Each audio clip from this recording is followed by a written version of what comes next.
على النبي يا أيها الذين آمنوا صلوا عليه وسلموا تسليما اللهم صل على سيدنا مولانا محمد وعلى آل سيدنا مولانا محمد के जौरे मदीनार पथे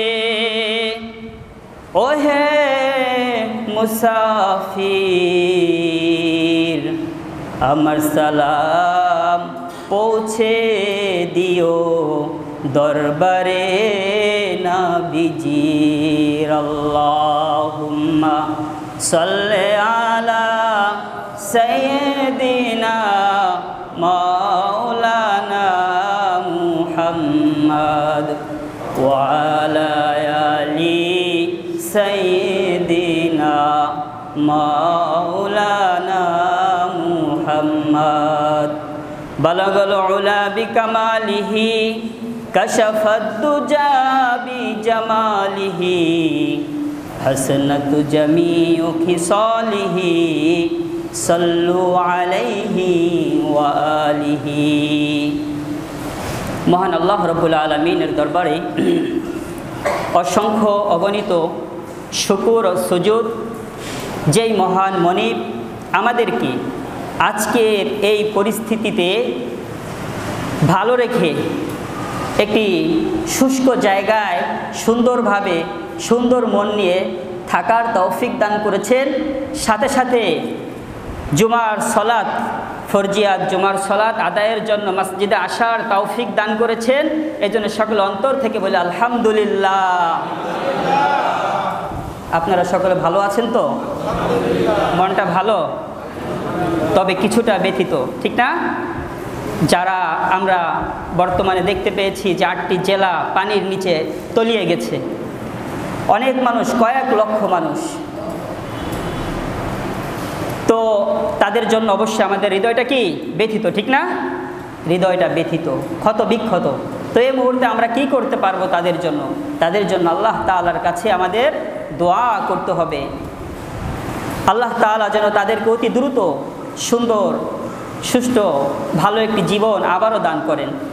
প্রতিটা মানুষের জান ও মালের নিরাপত্তা আল্লাহ তাআলা যেন নিজে দান করেন। সকলে বলুন আমিন।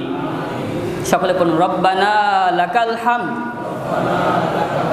হামদান কাসীরান তাইয়িবান মুবারাকান ফীহি। আল্লাহ তাআলার আরও প্রশংসা করে নিলাম। রাসূল করিম সাল্লাল্লাহু আলাইহি ওয়াসাল্লামের শিখানো বাক্য দিয়ে আমরা আরও প্রশংসা করে নিলাম।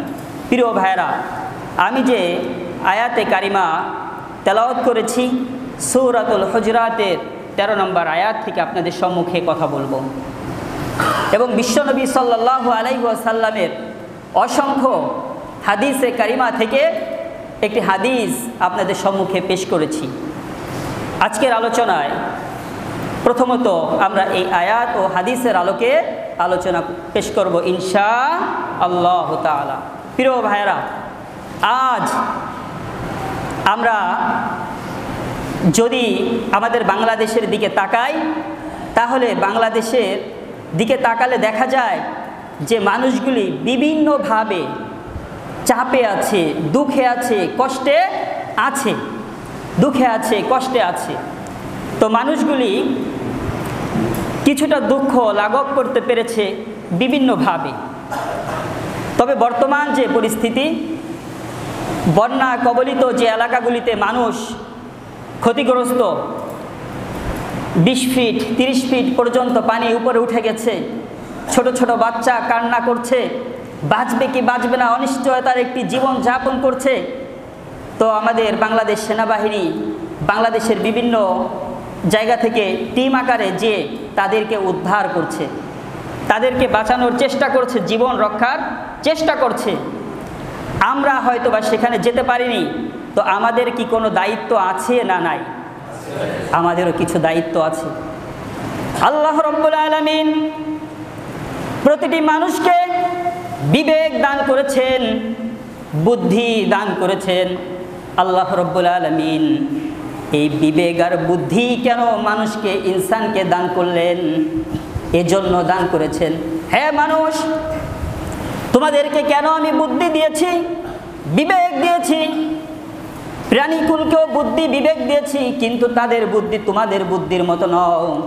কেননা তোমাদের বুদ্ধি স্থিতিশীল বুদ্ধি, তোমরা যে বুদ্ধি করো সেটা তোমাদের মাঝে তোমরা ধরে রাখতে পারো, এই ক্যাপাসিটি আমি আল্লাহ রাব্বুল আলামিন দিয়ে দিয়েছি।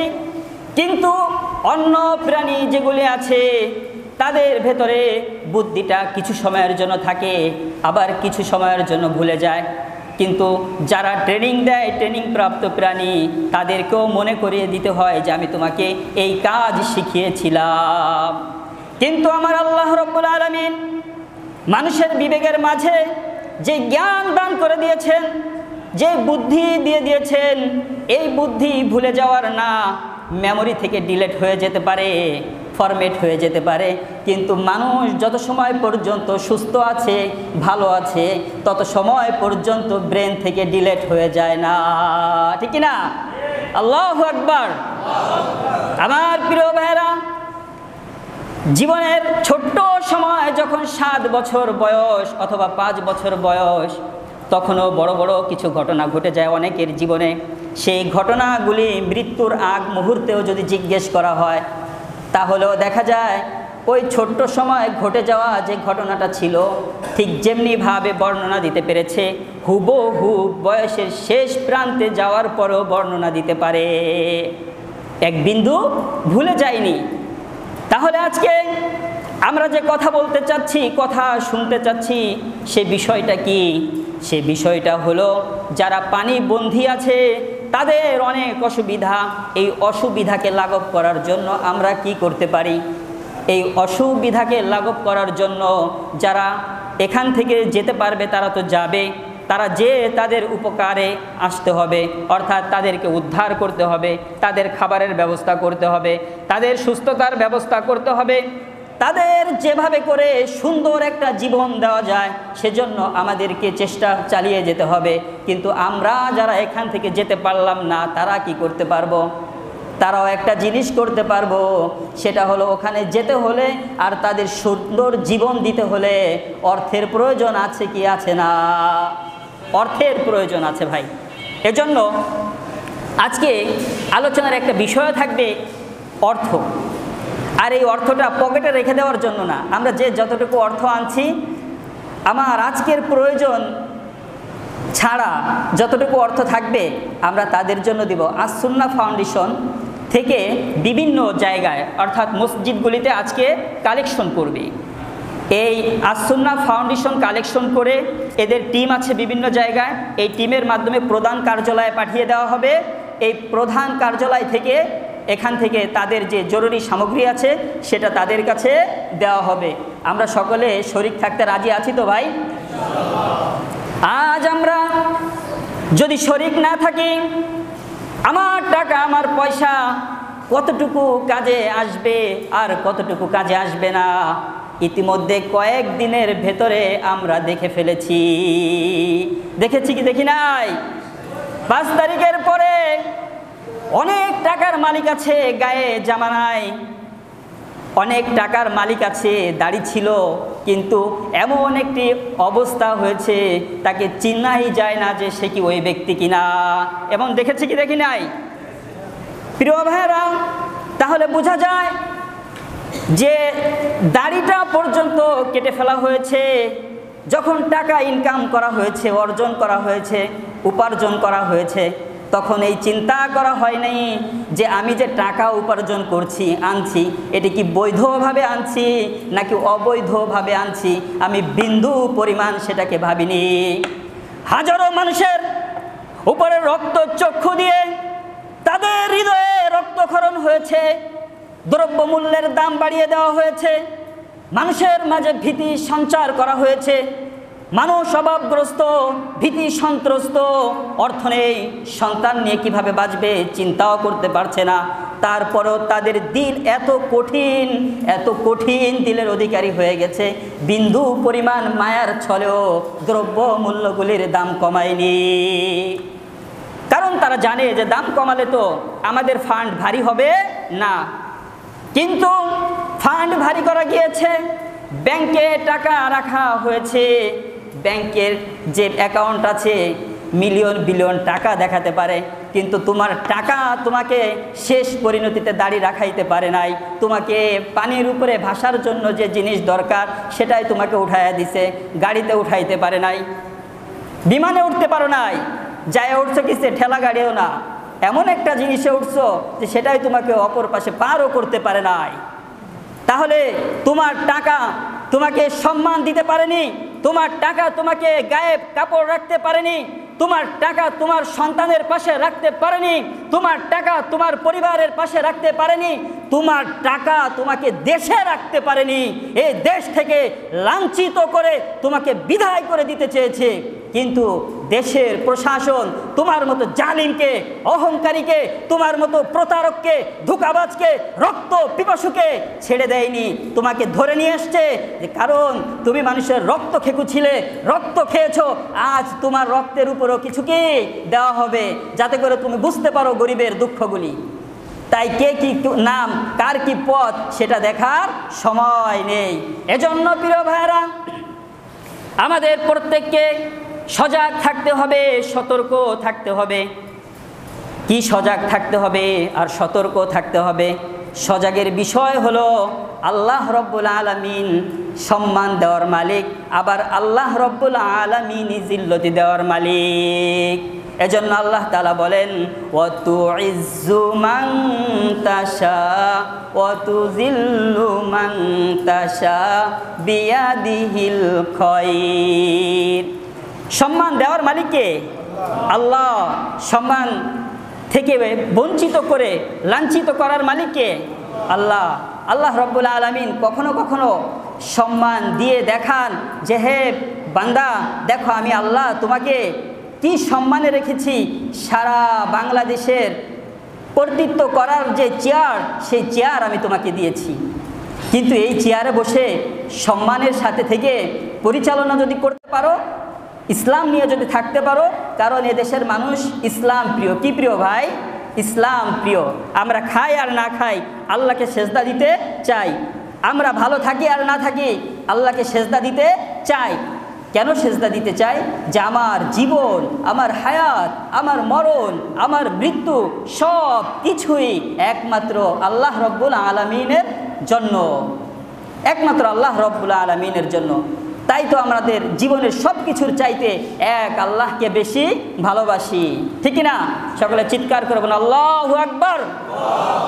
আয় আল্লাহ, আপনি আমাদেরকে মৃত্যু পর্যন্ত ইসলামের উপর অটল ও অবিচল থাকার তৌফিক দান করুন, আমিন।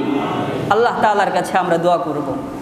তো প্রিয় ভাইরা, আজ বর্ণাঢ্য ভাইদের জন্য যে অর্থ কালেকশন করা হচ্ছে, 10 টাকা 5 টাকা দিলে হয়তো বা দেখা যাচ্ছে আমরা দিতে পারবো।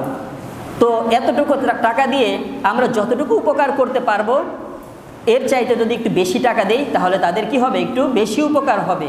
আমরা হয়তো এই সপ্তাহে যারা একটু মাছ অথবা একটু গোশত বা একটু ভালো খাবার খেতাম, 1000-1500 টাকা খরচ করতাম, ওই টাকাকে একটু আমরা কমিয়ে একটু খারাপই খাই, তারপরে তো আল্লাহ আমাদেরকে ভালো জায়গায় রাখছেন, ঠিক না ভাই?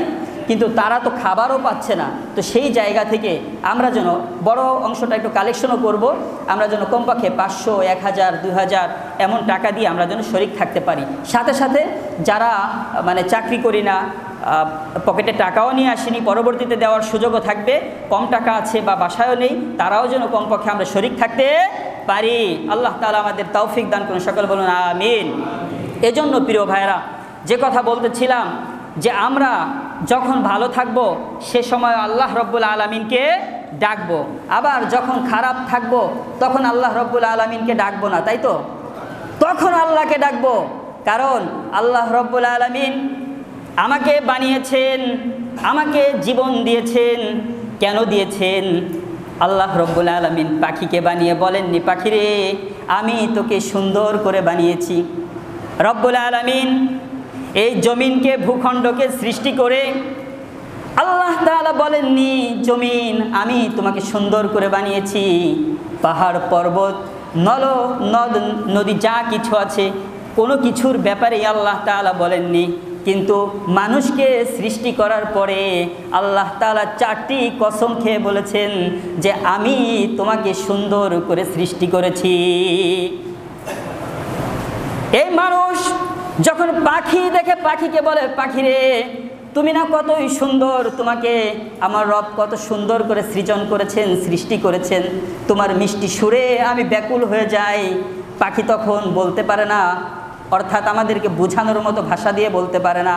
সে তার নিজের ভাষা দিয়ে বলে, ও মানুষ, আমি সৃষ্টি হওয়ার পরে আমার রব আমাকে সুন্দর বলে ঘোষণা করেনি।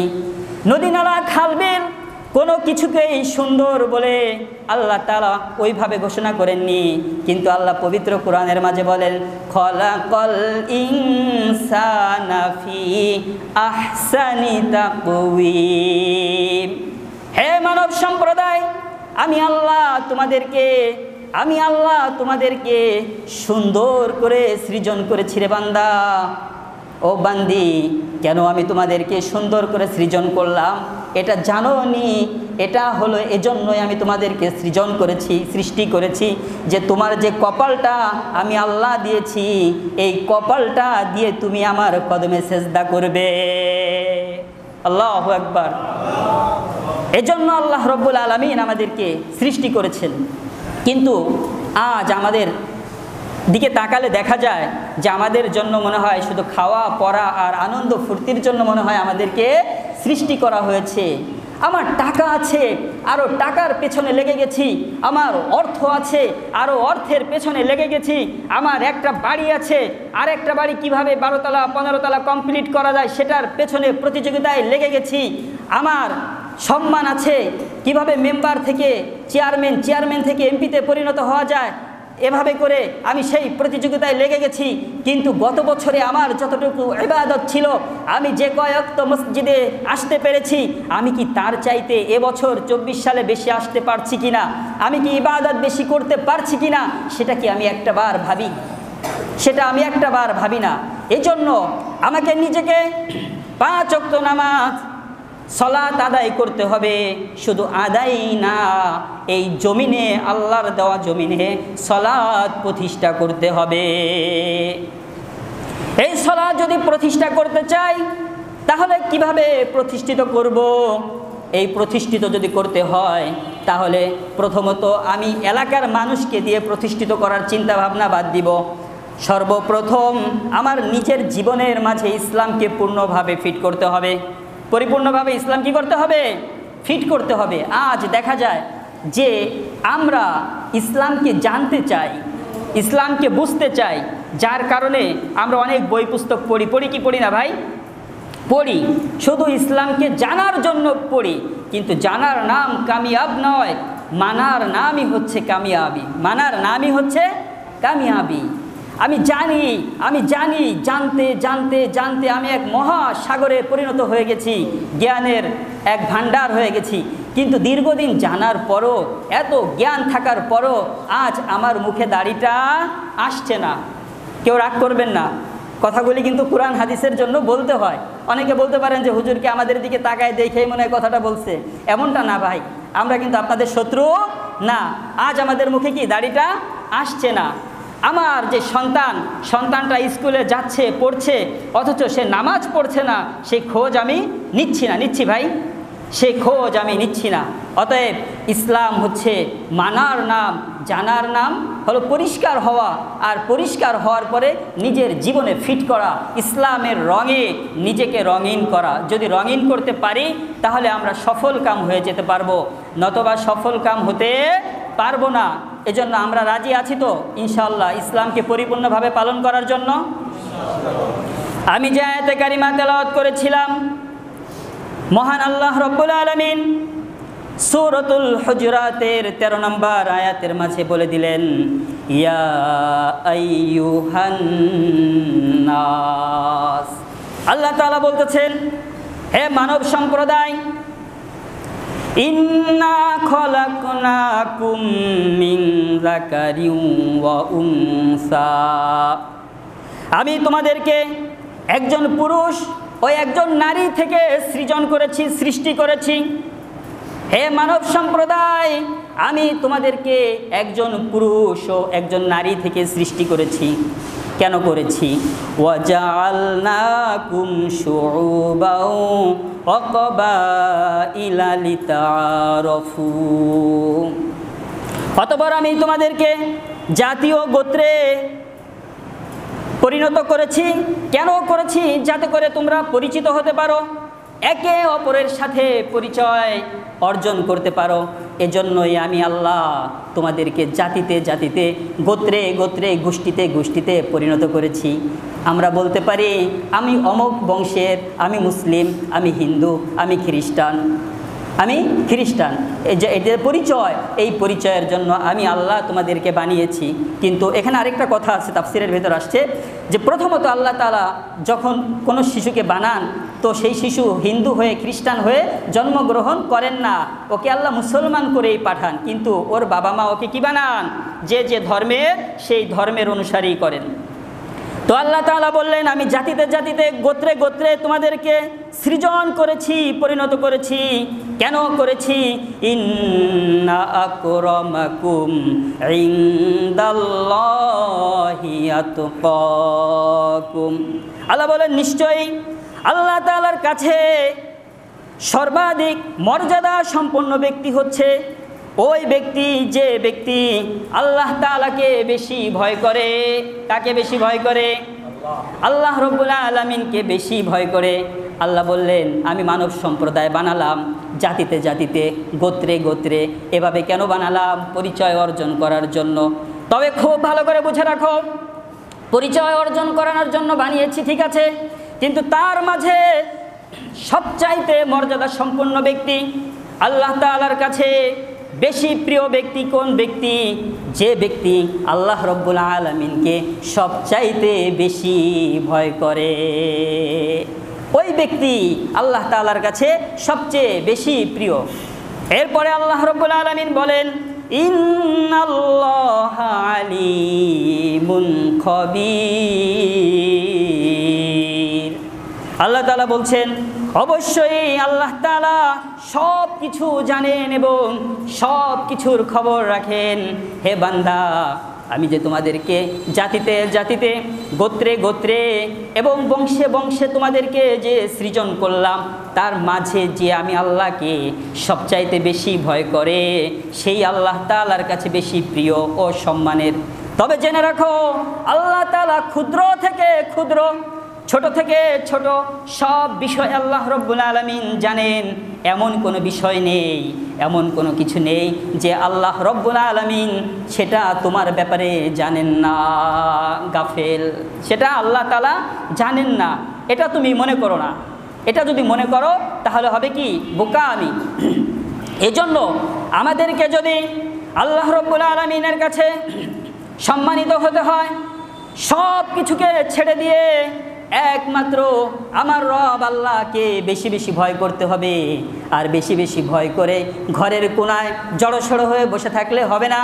বেশি বেশি ভয় করার উদ্দেশ্যই হলো আমার জবান সুন্দর হয়ে যাওয়া, আমার ইবাদত সুন্দর হয়ে যাওয়া, আমার দৃষ্টি সুন্দর হয়ে যাওয়া, আমার কর্মগুলি সুন্দর হয়ে যাওয়া, আমার কার্যকলাপগুলি সুন্দর হয়ে যাওয়া।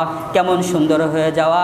কুল ইন কুনতুম তুহিব্বুনাল্লাহ ফাত্তাবিউনি ইউহিব্বুকুমুল্লাহ ওয়ায়াগফির লাকুম যুনুবাকুম আল্লাহু গফুরুর রহিম। লাকাদ কানা লাকুম ফি রাসূলিল্লাহি উসওয়াতুন হাসানাহ। কেমন সুন্দর করতে হবে যে তোমাদের জন্য সুন্দর আদর্শ, সুন্দর চাহনি, সুন্দর জীবন গাইড একমাত্র রয়েছে বিশ্বনবী সাল্লাল্লাহু আলাইহি ওয়াসাল্লামের মাঝে। তো তোমরা যদি তোমাদের মতো চলো, তোমাদের মতো বলো, তাহলে সেটার মাঝে ভুল হতে পারে, কিন্তু আমি যে জীবন গাইড হিসাবে বিশ্বনবীকে পাঠালাম, কোরআন দিলাম, এই নবীকে যদি মানো, এই নবীর পথে যদি চলো, তাহলে তোমাদের চলা, তোমাদের বলা আমি আল্লাহর সন্তুষ্টি অনুযায়ী হয়ে যাবে। আমরা আল্লাহ তাআলাকে খুশি করতে চাই কি চাই না? আমরা সকলে আল্লাহ তাআলাকে খুশি করতে চাই। এজন্য প্রিয় ভাইরা, আমাদের সকলকে একমাত্র আল্লাহ তাআলাকে খুশি করার জন্য চেষ্টা করতে হবে। যদি চেষ্টা করতে পারি তাহলে আমরা সফল কাম হয়ে যেতে পারবো। আমরা যে মুসলমান হয়েছি, এই মুসলমানিত্ব ব্যর্থ হবে না, সফল হয়ে যেতে পারবো। আমরা মুসলমান হলাম, আজকে সমাজে একটি অপরাধ করলাম, অপরাধ করার পরে আমাকে জেলখানায় পাঠিয়ে দেওয়া হলো। সেখান থেকে আমি আসলাম, আসার পরে আমার আগের যে মূল্যায়ন ছিল সেটা থাকবে না, একটু কমবে, কিছুটা কমবে না, নিজের কাছেও লজ্জা লাগবে। তারপরে বলে না, চোরের মার বড় গলা, নিত্য খায় কি দুধ আর কলা, লজ্জা শরম নাই। জেল থেকে আসবে, আসার পরেও দেখা যায় কি ওই অপরাধী যে প্রকৃতপক্ষে অপরাধী সে বড় গলায় কি চলবে। কিন্তু আজ আমাদের সমাজে দেখা যায় যে কিছু নিরপরাধ মানুষ যারা তাহাজ্জুদ পড়ে, যারা 5 ওয়াক্ত সালাত জামাতের সাথে আদায় করে, যারা গরিবের পাশে থাকে, যারা এই সমাজকে ইসলামী সমাজ কায়েম করতে চায়, এই মানুষগুলিকে ধরে এমন এমন মামলা দেওয়া হয়েছে যা পাগলও বিশ্বাস করবে না, ছাগলও গ্রহণ করবে না। সেই মামলা দিয়ে তাদেরকে জেলখানায় বন্দি করে রেখে দেওয়া হয়েছে। হয়েছে কি হয় কি হয় না ভাই? হয়েছে না? হয়েছে, হয়েছে। তো তারা তো এসে বুক ফুলিয়ে কথা বলবেই, কিন্তু যিনি চোর ছিলেন, সম্পদ লুট করে নিয়েছেন, লুটতারাজ করেছেন, সে তো আর বড় গলায় কথা বলার সুযোগ রাখে না। তারপরে কি ওই আল্লাহওয়ালার চেয়ে এরাই বেশি জোরে কথা বলে আর গলা উঁচু করে চলে। এজন্য আমাদেরকে ন্যায়ের পথে থাকতে হবে, সত্যের পথে থাকতে হবে। আমরা আমাদের রাষ্ট্রের পরিচালক কাকে দেখতে চাই সেটা আমাদেরকে নির্ণয় করতে হবে, আমাদেরকে সিলেক্ট করতে হবে। আমরা যদি গোলালুর মতো হয়ে যাই যে না আমাকে আমের সাথে আমাকে চালের সাথেও মিশানো যাবে, আমাকে গোশতের সাথেও মিশানো যাবে, যা কিছুর ইচ্ছা তাই করা যাবে, এমন চিন্তা ভাবনাকে বাদ দিয়ে আমাকে নিজেকেই চিন্তা গ্রহণ করতে হবে যে এমন একজন সরকার হোক, এমন একজন এমপি হোক, এমন একজন মেম্বার হোক, এমন একজন চেয়ারম্যান হোক, এমন একজন মসজিদ কমিটি হোক, যার মাধ্যমে আমরা ইসলামী কাজগুলি করে যেতে পারবো, যার মাধ্যমে আমরা মাথা উঁচু করে থাকতে পারবো, যার মাধ্যমে এক আল্লাহ আল্লাহ রাসূলের কথা আমরা উচ্চ কণ্ঠে বলতে পারবো। কেউ আমাদেরকে বাধা দিতে পারবে না, কেউ আমাদের টুটি চেপে ধরতে পারবে না, কেউ আমাদের কণ্ঠকে রোধ করতে পারবে না। এমন সরকার, এমন পরিচালক, এমন ব্যক্তি আমরা চাই কি চাই না? এমন ব্যক্তি যদি চাই তাহলে প্রতিটি সময় আমাদের একটি সমর্থনের সময় আসে কি আসে না? আমাদের একটি সমর্থনের সময় আছে। তো সেই সমর্থনটা আমি 500 টাকা, লাল চা, একটা কলা, একটা রুটিতে যদি আমার সমর্থন হয়ে যায়, তাহলে আল্লাহ তাআলা বলবে, এ বান্দা আমি তোমাকে বুদ্ধি দিয়েছিলাম, আমি তোমাকে বিবেক দিয়েছিলাম, তোমার বুদ্ধির আর বিবেকের দাম কি একটা লাল চার 500 টাকা? যে তুমি বিক্রি হয়ে গেলে একজন নেশাখোরের কাছে, একজন চাঁদাবাজের কাছে, একজন অন্যায়কারীর কাছে। অতএব আমাকে আমার সিদ্ধান্তই নিতে হবে। জীবন যদি থাকে সেটাও থাকবে আল্লাহর জন্য, আর যদি আমার জীবন না থাকে সেটাও যদি যায় সেটাও যাবে একমাত্র আল্লাহ রব্বুল আলামিনের জন্য। ঠিক কি ঠিক না ভাই? আল্লাহ তাআলা আমাদের সকলকে কবুল করুন, সকলে বলুন আমিন। তো যে কথা বলতেছিলাম, আমাদের বেঁচে থাকাটা যেন একমাত্র আল্লাহ রব্বুল আলামিনের জন্যই হয়, তাহলে আমরা সফল কাম হতে পারবো, নতুবা সফল কাম হতে পারবো না। আমি যে হাদিসে কারিমা তেলাওয়াত করেছিলাম, বিশ্বনবী সাল্লাল্লাহু আলাইহি ওয়াসাল্লামের অসংখ্য হাদিসে কারিমা মুবারাকা থেকে একটি হাদিসে কারিমা আপনাদের সম্মুখে বলেছিলাম, আলা ইন্না ফিল জাসাদি মুদগাতান ইদা সালুহাত সালুহাল জাসাদু কুল্লুহু ওয়া ইদা ফাসাদাত ফাসাদাল জাসাদু কুল্লুহু আলা ওয়াহিয়াল কলব। নবী আমার বলেন, মানুষের শরীরের মাঝে এমন একটি গোশতের টুকরা আছে, যেই গোশতের টুকরা যদি খারাপ হয়ে যায় তাহলে সারা শরীর ব্যাধিগ্রস্ত হয়ে যায়, খারাপ হয়ে যায়। আর সেই গোশতের টুকরাটা যদি ভালো থাকে তাহলে সারা শরীর ব্যাধি মুক্ত ভালো থাকে। আর সেটাই হলো আলা ওয়াহিয়াল কলব। কলব মানুষের হার্ট, অন্তর, দিল।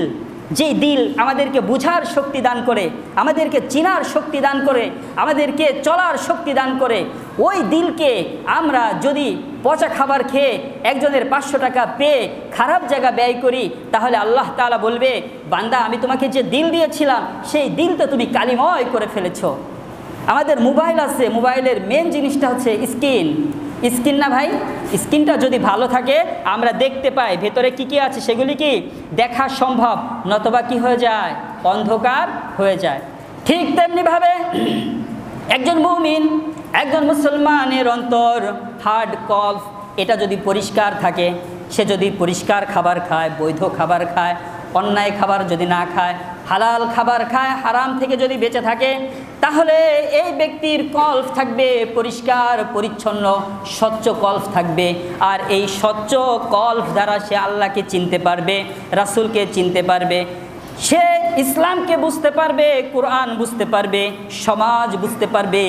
এই সমাজে ইসলাম কায়েমের জন্য যারা অকুত ভয় মেহনত করে যাচ্ছে, চেষ্টা করে যাচ্ছে, তাদেরকেও সুন্দরভাবে চিনতে পারবে।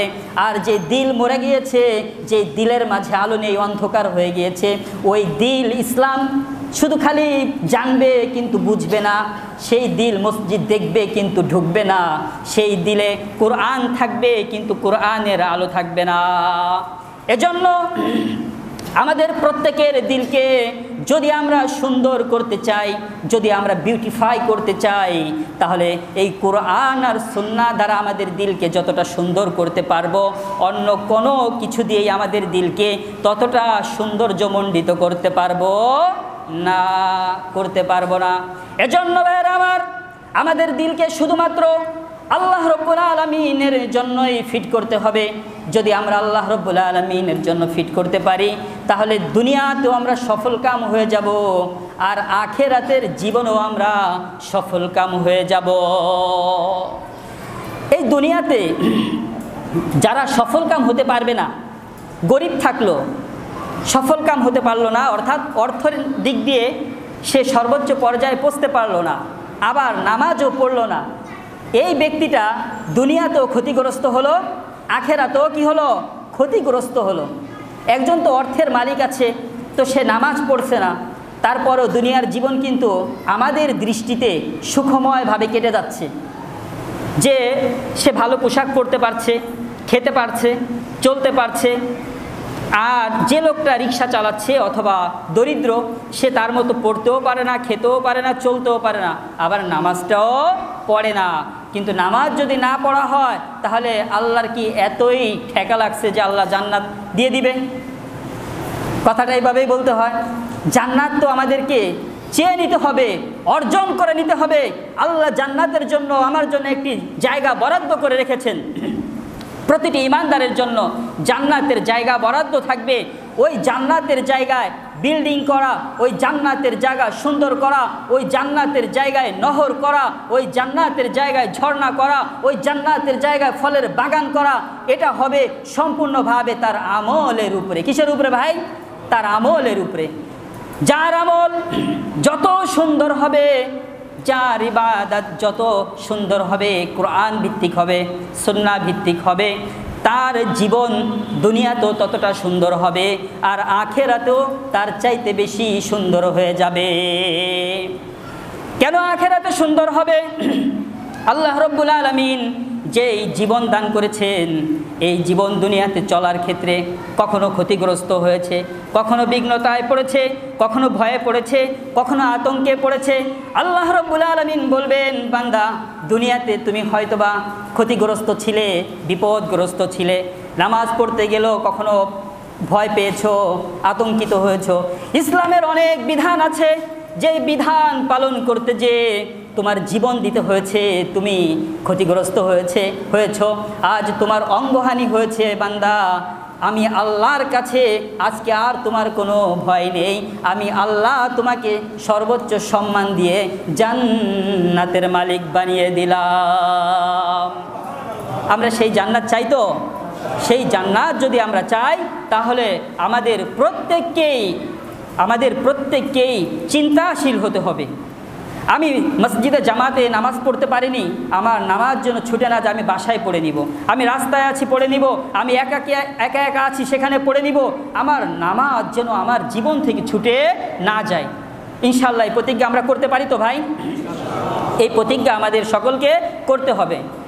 আর এই প্রতিজ্ঞা যদি আমরা করতে পারি তাহলে আল্লাহ তাআলার কাছে আমরা দামি হতে পারবো, নতবা দামি হতে পারবো না।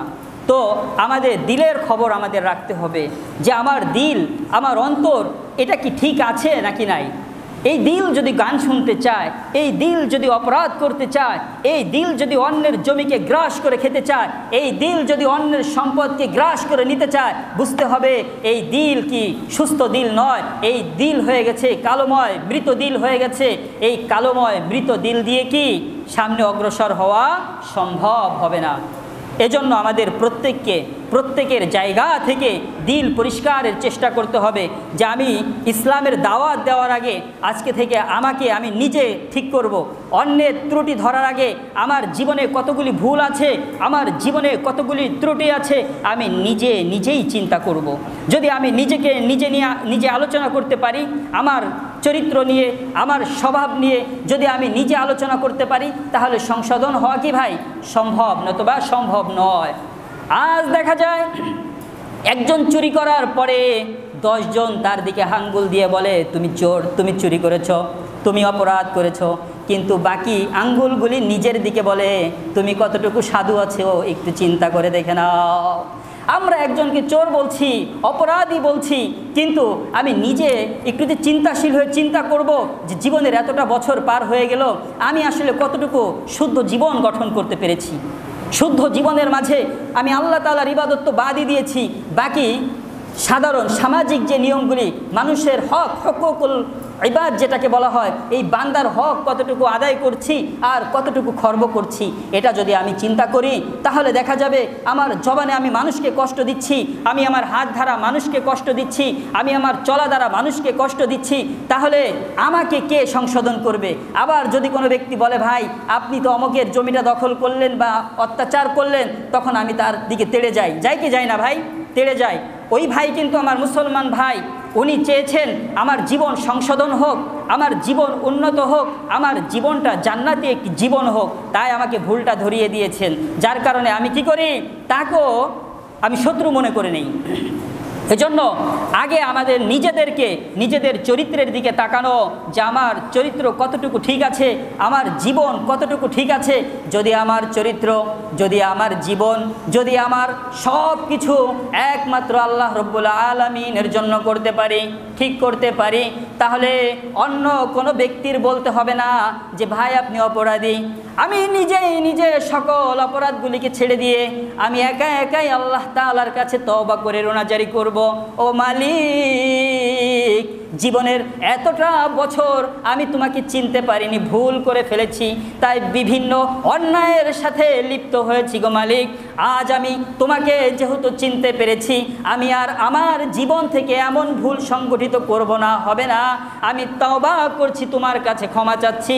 আল্লাহ তুমি আমাকে মাফ করে দাও, বাকি জীবন শুধুমাত্র আমি তোমার ইবাদতে কাটিয়ে দিব। এমন সিদ্ধান্ত যদি নিতে পারি তাহলে আল্লাহ তাআলার কাছে আমরা কি হয়ে যেতে পারবো, দামি হয়ে যেতে পারবো, নতবা দামি হওয়া সম্ভব হবে না। আল্লাহ তাআলা আমাদের প্রত্যেককে সুন্নাহ ভিত্তিক, কোরআন ভিত্তিক আমাদের জীবনকে গঠন করার তৌফিক দান করুন। সকলে বলুন আমিন। তো ভাইরা, যে কথা বলেছিলাম বর্ণাঢ্যদের ব্যাপারে আপনাদের কাছে বলেছিলাম, আছি কোনো ভাই যে আমি তাদের জন্য 1000 টাকা দিব, এমন কিছু ব্যক্তি চাই। যদি এখন পকেটে না থাকে হয়তো বা বিকালের ভিতরে দিতে পারবেন, অন্য সময়ের ভিতরে দিতে পারবেন। আজ আমার এই টাকা হয়তো থাকবে, টাকা খেয়ে যেতে পারবো কিনা তা আমি জানি না। এমনও আমরা দেখেছি এই অল্প কিছুদিনের ভিতরে বস্তা ভর্তি 1000 টাকার নোট রাস্তায় ফেলে চলে আসছে, মনে হচ্ছে ওটা তেজপাতাও না, অথচ 1000 টাকার নোট জমা করেছে, খেতে পারেনি। তো আমি জমা করেছিলাম খাওয়ার জন্য, যখন দেখলাম যে আমার ভাই, আমরা যুদ্ধের একটি ঘটনা জানি যে এক সাহাবী পানি পিপাসায় যুদ্ধের পরে সে পানি খাবে, আরেক ভাই বলছে পানি পানি, তখন তার কাছে চলে গেল।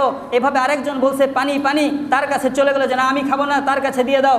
এভাবে করে কি উদারতা দেখিয়েছেন সাহাবা একরাম, যে একজন আরেকজনকে দিয়ে দিচ্ছেন। এই করুণ পরিস্থিতি তো হয়তোবা আমি যে টাকাটা রেখেছিলাম আমি খাবো, আর সেই টাকাটা আজকে আমার ক্ষুধার্ত ভাই, অসহায় ভাই, তার মুখে যদি আমি দিয়ে একটু হাসি ফোটাতে পারি, এর চাইতে উত্তম আর কি হতে পারে? এর চাইতে উত্তম আর কিছুই হতে পারে না। যেই মুখটা ছিল মলিন, যেই মুখটা ছিল মানে আলোহীন, যেই মুখে হাসি ছিল না, আর ওই মুহূর্তে ওই অন্ধকার মুখটার মাঝে যদি একটি ফুলের হাসি ফোটানো যায়, এর চাইতে আমার মনে হয় না যে বড় কোনো ইবাদত আছে। মানুষকে ভালো রাখার জন্য আমাদের যদি চেষ্টা থাকে তাহলে ইনশাআল্লাহ আল্লাহ আমাদের জীবনও উন্নত করে দিবেন। আছি কোনো ভাই 1000 টাকা দিব? আল্লাহ তাআলা কবুল করুন। আছি কোনো ভাই যে 1000 টাকা আমরা দিব? আল্লাহ আপনি দিলের পরিবর্তন করে দিন আমাদের ভাইগুলিকে। আছি কোনো ভাই? নাই?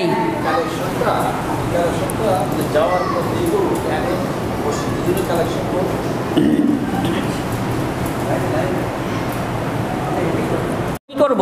মসজিদের তো একটা কালেকশনও আছে, ঠিক কি না ভাই? মসজিদের কালেকশন হবে, তো মসজিদের কালেকশনের জন্য শরীক থাকবেন আপনারা। বিশেষভাবে আমার পক্ষ থেকে যে থাকবে, নিজেদেরকে উজাড় করে বর্ণাঢ্যদের পাশে অর্থনৈতিকভাবে আপনারা দাঁড়াবেন ইনশাআল্লাহ তাআলা। প্রিয় ভাইয়েরা, আমরা জানি সাহাবা একরাম যখন যুদ্ধের ময়দানে রাসূল সাল্লাল্লাহু আলাইহি ওয়াসাল্লাম ডাক দিয়েছেন যে তোমাদের অর্থ থেকে অর্থ জমা করো, আমাদের যুদ্ধে যেতে হবে, তখন দেখা গিয়েছে হযরত ওমর রাদিয়াল্লাহু তাআলা আনহুকে জিজ্ঞেস করা হয়েছে, হে ওমর, তুমি তোমার অর্থের কতটুকু নিয়ে আসছো? হযরত ওমর রাদিয়াল্লাহু তাআলা আনহু বলেছেন যে আমি আমার অর্থের 2 ভাগের 1 ভাগ নিয়ে আসছি। হযরত আলী রাদিয়াল্লাহু তাআলা আনহু এভাবে বলেছেন। হযরত আবু বকর রাদিয়াল্লাহু তাআলা আনহুকে জিজ্ঞেস করা হয়েছে, হে আবু বকর, তুমি এই যুদ্ধের জন্য তোমার অর্থের কতটুকু নিয়ে আসছো? হযরত আবু বকর রাদিয়াল্লাহু তাআলা আনহু বললেন, ওগো আল্লাহর নবী, অর্থ বলতে যা বুঝায়, আমার ঘরে অর্থ বলতে যা ছিল আমি তার সবটুকুই আপনার কদম মোবারকে নিয়ে এসেছি। এবার বিশ্বনবী সাল্লাল্লাহু আলাইহি ওয়াসাল্লাম বললেন, আবু বকর, তাহলে তোমার ঘরে তুমি কি রেখে আসছো? হযরত আবু বকর রাদিয়াল্লাহু তাআলা আনহু বললেন, ইয়া রাসূলুল্লাহ, আমি আমার ঘরের মাঝে আল্লাহ আর আল্লাহর নবীকে রেখে আসছি। আমি আমার ঘরের মাঝে আল্লাহ আর আল্লাহর নবীকে রেখে আসছি, আর অর্থ বলতে যা কিছু আছে সবটুকু কি আমি নিয়ে আসছি। তো আমরা তো আসলে সেইভাবে সাহাবা একরামের মতো জীবন গঠন করতে পারিনি। সাহাবা একরামের মতো জীবন গঠন করার যদি চেষ্টা থাকে তাহলে কিছু না হলেও থোড়া থোড়া হবে, অধিক না হোক অল্প অল্প হবে। আজ সাহাবা একরামকে লক্ষ্য করি বা রাসূলকে লক্ষ্য করি বিধায় মাথায় টুপি পরি। আজ রাসূলকে লক্ষ্য করি, সাহাবা একরামকে লক্ষ্য করি তো পাঞ্জাবি পরি। আজ আমরা ইসলামকে পালন করি তো কি এভাবে করে সুন্নাতি লেবাস যেটা আছে সুন্নাহ, এটাকে আমরা পালন করি। মসজিদের কালেকশনের ব্যাপারে শুরু করবেন এখন, আবার উপরে 2 তলা 3 তলা 4 তলার কথা বলবেন। শেষ করবো কততে? মসজিদের কালেকশন ডাউন করুক, তারপরে ওই বর্ণাঢ্য বুঝতে হবে। মসজিদের পরেই বর্ণাঢ্য করতে তাদের তারপরে। আচ্ছা, তাহলে আমরা সকলে মসজিদের জন্য যে কালেকশন হবে সকলে মসজিদের জন্য দিতে থাকি। লা ইলাহা ইল্লাল্লাহ। নিচতলা, দোতলা, 3 তলা, 4 তলা পর্যন্ত প্রতিটি ভাই আমরা মসজিদের জন্য ইনশাআল্লাহ আমাদের সামর্থ্য অনুযায়ী আমরা সহযোগিতা করব।